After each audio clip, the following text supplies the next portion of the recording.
guys, welcome to my channel. If you're new here, you're welcome. So today I'm going to be talking to you about the important things to do and know, and the important things to do when you finally move to Calgary, Canada. Sorry about my face. I was too lazy to make up today, so I'm actually finding it really difficult trying to stay motivated in this COVID-19 period.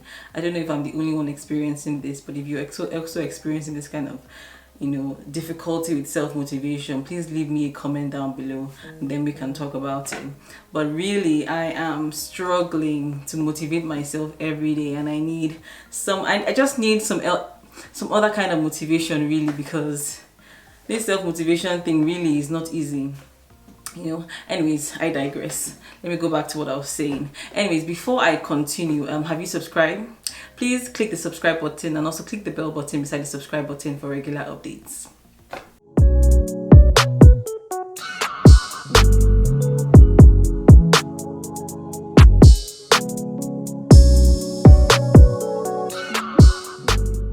Okay, back to what I was saying. So yeah, you've gotten your PR, your confirmation of permanent residency from the Canadian government. Yeah, congratulations!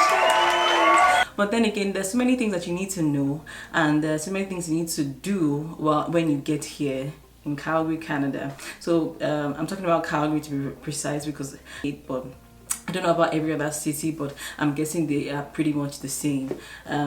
So first of all, what do you need to do? The first thing to do is to, find a place to stay, obviously. You travel, you book your ticket, you land here. Obviously, you need to find somewhere to stay. So they have like some affordable motels and hotels. If you don't have any family here, you can either get a motel or a hotel at affordable rates. They have affordable hotel that you can stay, extended stay that you can stay for a long period before you actually find your own place. And they also have like host families, families who are ready to take you in for a period of time until you find your feet. Yeah, they have things like this that can help new immigrants who are coming into the country for the first time, because Canada has a lot of immigrants, so they already have things like this set up to help new immigrants resettle nicely. So it all depends on your budget and your pocket and what you're willing to spend. Some people come here they have money, but then they're not willing to spend so much money because obviously they're not working. They need to manage what they have, so they usually go for motels, extended stays, and they also get host families who can also take them in for a period until they find their feet and get a job or something.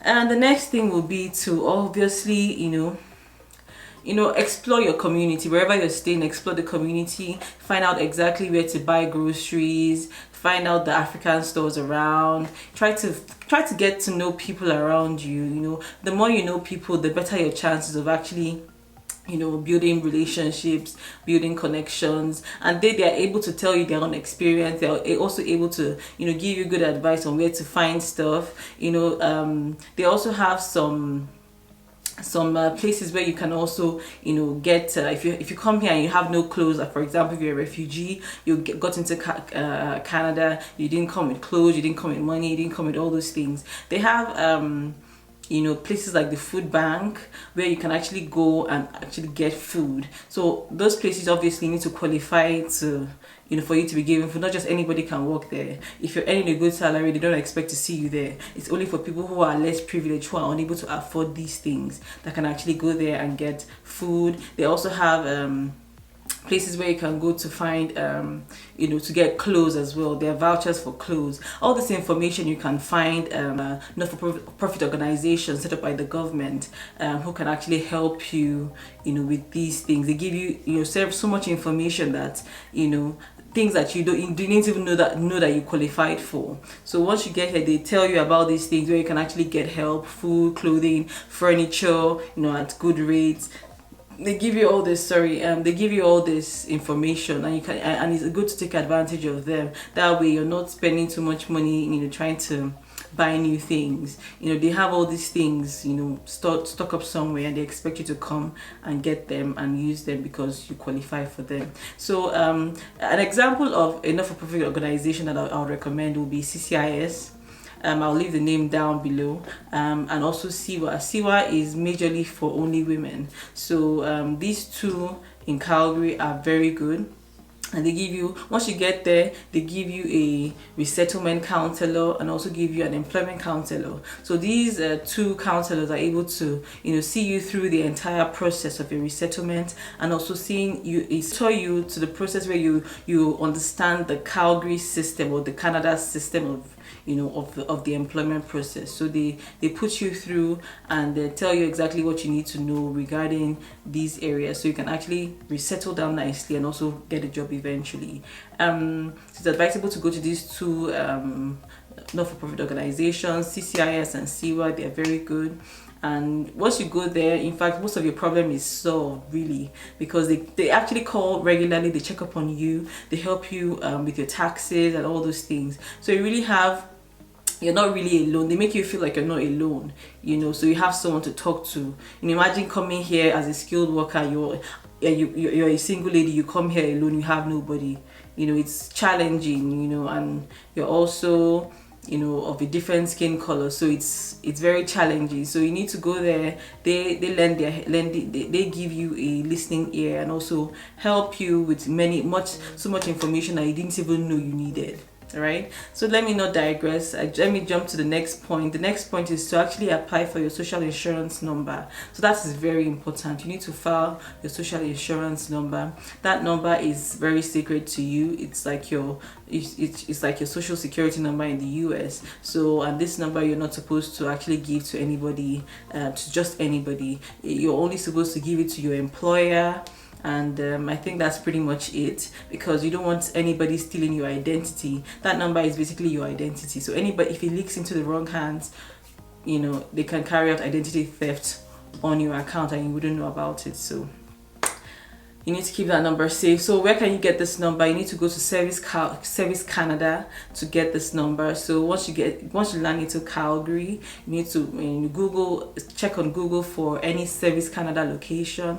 Go there and inform them that you want to get your social insurance number, and they would let you know what you need to do. I think you also need to, when you go there, you need to go there with your confirmation of permanent residence. That document, that confirmation of permanent residence, is so sacred. Do not ever lose that document. Even when you get your PR card, you still need to keep that confirmation of permanent residence, because that document, you will need it for the rest of your life in Canada. Yes, you will need it. So it's best to keep it safe, because you never know when you'll be asked to provide it again. So you need to keep that document safe. So wherever you're going to, you need to carry that document to prove that you're a permanent resident. That's if you don't have your permanent resident card yet. But then when you get your permanent resident card, you can move around with your permanent resident card alone. But like I said before, do not still, after getting your permanent residence card, do not lose the document that was sent from the Canadian Embassy, the confirmation of permanent residence document. Do not lose that. You need that document for the rest of your life in Canada. Do not lose that. It's very important. So like I said, you need to go there with your confirmation of permanent residence, and they'll issue you a social insurance number, and they'll tell you exactly how to protect that number, who to give it to, and what you're not supposed to do. It's all written on the document that you'll be issued. So you need to know that it's very important. So the next one will be opening up a bank account. So you need to open up a bank account. It's very important. Obviously, before you open up a bank account, you have to get a mobile number, because when you go to open up your bank account, they'll ask you for your email address, your mobile number. If you have a house address, fine, give them your house address, or your host family address, anyone, or your hotel where you're staying. You can give them, because that information can always be changed later on when everything is all settled. But it's good to have a mobile number. So you get your mobile number first, go to the bank, and inform them that you want to open a bank account. Once you open that, make sure you also always ask for a new immigrant package, because most banks have new immigrant packages. Even when you go to get your mobile phone number, always ask for new immigrant packages, because they always have new immigrant packages. And the banks also have credit cards for new immigrants, so you might qualify for some of these things. So always ask for these things and take advantage of them, because you don't know, they are aware that there are so many immigrants in Canada, so all these things are already set up, so you just need to ask and you'll be given, right? So yes, open your bank account. Once that is open and settled, then you can actually, because obviously you need your bank account to receive money, to keep your money for work and all those things, so it's important to have that. Moving on, the next one will be to register for a free public health insurance card. Yes, you need your public health insurance card. That's very important. You need that card for your hospital visitations. If you're sick, obviously nobody will attend to you if you do not have your health insurance card. So you need to register for that. To register for that, you'd have to go to the registry. If you go on Google and type registries close to me, you get a list of any registry that's close to you. So you need to walk up to that registry and ask them on what you need to get your public insurance health card. Also, before they give that to you, you need to provide your confirmation of permanent residence as well. They need to confirm your status. So that health card is important. They'll also need what else do they need? I think that's it. I don't think they'll ask you for your house address, obviously, because they would have to mail the health card to your house once it's ready. I think that comes it takes about 2 or 3 weeks for that to come in. So the earlier you request for that, the better. And they also I think that's basically it. Once you get that, your registry is a place where you can actually get your license plates and also get your driver's license as well. That's all they do at the registry. So those are things that you can do at the registry. So moving on, I'll say if you have children, you need to enroll your children in school. I don't have children, so I didn't need to do all that. But then if you need to enroll your children in school, you would have to get information on how to go about that. And I mentioned the CCIS and CIWA earlier. If you go to CIWA or CCIS and tell them you need to enroll your children in school, they have the best solution for you. They give you all the information that you need regarding how to enroll your children in school, because the way it's done in Canada is a bit different from how it's done in Nigeria. So you need to understand how the system is here so you can go about it the right way. Moving on, the next one will be if you need more English classes. I don't think any Nigerian really need English classes, but yeah. But if you need English classes, there are so many free English classes out there that you can actually do. And I also advise for English. I know many of those who went through the skilled worker program must have done the IELTS. Yeah, but then there's some free programs that are offered by CCIS and CIWA that will require you to apply. And one of the criteria for application is that you provide an ILVARC English benchmark test result. And the ILVARC is the Canadian equivalent for IELTS. So what is recognized by them is the ILVARC and not the IELTS. IELTS is recognized for immigration itself, but for CCIS and CIWA, they will require you to take the Canadian benchmark English test. Once you take that test, nobody's going to ask you for any English tests, result again. Once you take that and you say you have that, nobody's going to ask you for it. And I have not taken it, but I have friends who have taken it. They say it's a very simple test and it's even easier than IELTS, so you have nothing to worry about. So it's advisable to take that, because you never know when you actually need to present the ILVARC English, the Canadian English benchmark test. You never know when you need to present that. So it's advisable to take that and just have that down, for rainy day. And moving on, I'll say you should also get your qualifications assessed as well. I'm currently assessing my qualification with IQAS. So there are 2 ways to assess your qualifications. You can either do it through WES or IQAS. I did the WES. I've gotten my WES already. I did that a while ago. But the IQAS is what is actually recognized in Canada, for work purposes. So for immigration, WES is recognized, right? But for work purposes, IQAS is more, is what is actually what some employers will request most, even though it's not what employers actually request for it. But just in case, like I said with the ILVARC, just in case you're asked to present, a benchmark qualification. You can present the IQAS. The IQAS is more recognized for employment purposes. So but the thing is that the IQAS is a bit slower than West. West is faster.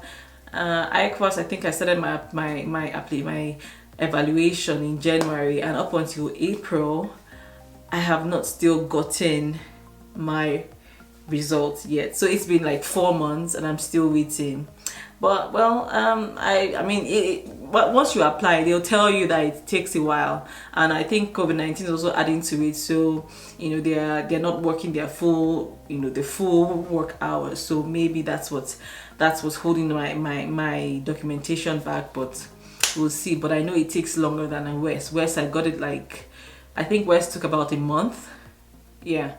West took about a month, and I was still in Nigeria when I did the West qualification, and it was sent to me in Nigeria, but the IQAS, I think I started the application when I was in Nigeria, and then I moved down to Canada here, and I'm still waiting. Well, hopefully it will come one day. Like I said, it might not really be necessary for you to find work, but it's good to have it, but you never know when you'd actually need it. So you need to, process that as well. The next thing obviously will be to find work. So you need to apply for work, but then like I said, CCIS and CWA, they have programs that focus on how to find work in Canada, and I think CCIS calls their own the Career Bridge Workshop, and it's very good. It's a 3-week program that you attend, and obviously when you attend, they'll tell you cannot miss any day. Like if you miss 1 or 2 days, they'll cancel you, they remove you from the program because it's that intense. They take you through how to structure your resume to the Canadian standard. They will also take you through interviewing process. They really drill you, and it's a very good program. I have I know a lot of people who attended the program, and it's something that they keep talking about, and it has actually helped them. Most of them have found jobs, and they also, and another really good thing is that they also stand in as a reference for you after the program. So you get a certificate at the end of the program, and they stand in as your reference, because here to get the big jobs you actually need some kind of reference, some kind of relationship. So when you apply for work and they ask you, how did you hear about this, how did you hear about this job, and you put through an employer or through a referral, those things give you more advantage than actually somebody who says, I just found you on Google. They like to know that somebody knows you, that somebody can vouch for you, that somebody can vouch for your character, not just in the work area, but also in the character area, that you're able to do a certain kind of job. That recommendation is very big here. So and CCIS also does that for new immigrants. So they're standing as a reference for you to your new employer, and it holds water. Trust me, it does carry water. And they also are connected with a lot of employers who come who send invitations to CCIS asking that they want candidates for a particular job role. And once they refer you, the employer comes. They have a networking session where employer comes and they interview you straight on the spot, and you can get a job. And those things are very good. It's good entry for somebody who is just landing in Canada and doesn't know his left from his right. So it's actually very good. You're able to build relationships with other Nigerians and other nationals from other parts of the world. You're actually also going to you get a total package from that program, and I actually recommend it to anybody. It's a very good program. It's a 3-week program, like I said. So they do it every month. So the first week, there's a pre-session before the actual program starts. So for example, there will be a pre-session on Thursday. Then the next Monday, the actual course will start, right? And it lasts for 3 weeks, and they have to. It has a very limited number of seats available. So they're very careful with the selection process. Once you attend the pre-session, then that means you are serious about attending the actual workshop. So during the pre-session, they actually will they'll tell you that they'll give you a call back to let you know whether you can attend this session. If you can't attend the current session, then they will, you know, they'll defer your own admission to the next month. So yeah, that's how it works, and it's very good, especially for those new immigrants who would need to build relationships. They have nobody here, they want to build relationships immediately. It's very good, and I recommend it to anybody. So I mean, application is some, you know, I mean, at the end of the day, God grants us grace and grants us favor. So you never know where your grace and your favor will come from. So just keep applying. Applying for work can be very stressful in Canada, not like Nigeria where you can use one CV and apply to 10 different companies. Here, it's a resume. They don't call it a CV because they're two different things. And your resume cannot be more than 2 pages. So for each job, you have to tailor it to, for each job role, you must tailor your CV, your resume, sorry. Yeah, you must tailor your resume to suit that job role, and it can be stressful. So if you're applying to 100 jobs in 1 month, so that means you must tailor your resume 100 times. That's what it means. So you cannot have one resume for 100 jobs. Impossible. You know why? Because they have something called the applicant tracking system. So which is done electronically. So right, too many people are applying for a job online. So the initial screening process is not done by a human being, it's done by a machine. So for that machine to actually select you as a viable candidate, your CV must match the job role. So it's just matching your CV with the job role. So the more similar, you know, wordings, keywords that you have with the job role, the better your chances of actually securing an interview for that job. So it can be very challenging. So most people who find jobs these days, most people who find good jobs actually find it through referrals. You know, maybe just a very few number of people find jobs just by submitting the application online directly, and you know, it just happen for them. You know, God grants us grace like that, but the reality of things here is that it's a referral thing, so it's a recommendation thing, and that's just how life is. So you need to build relationships, go for career events, you know, go to your Nigerian association, get to know many of them there so they can actually refer you for work. You know, it's whatever you can do to build a relationship, do that, and it will help, and it will all pay off at the end of the day. I think the last but not least is that you need to be prepared for the weather. The weather in Calgary, in Canada in general, is cold. So I mean, so you need to just make sure you have the right clothes, dress properly, dress warm for, you know, the weather, because the weather can actually be sickening at times, especially when you're not someone who's used to cold, you're used to Nigerian sun. If you come here, you actually have to be prepared for the cold. You know, sometimes it might be sunny, but the wind might be cold, so you just need to always bear in mind that I need to dress warm, and you'll be fine. You'll be fine, trust me. And I think that's it, according to my own experience and what I did. These are the things that I did. So according to my own experience, this is it. And once you have this and you continue applying, one day you get a job and you'll be fine. I hope this has been able to help someone out there. If you like this video, please give it a thumbs up, and also please subscribe to my channel, share it with your friends. Subscribe, please. I need to grow my subscriber family. So until next time, bye.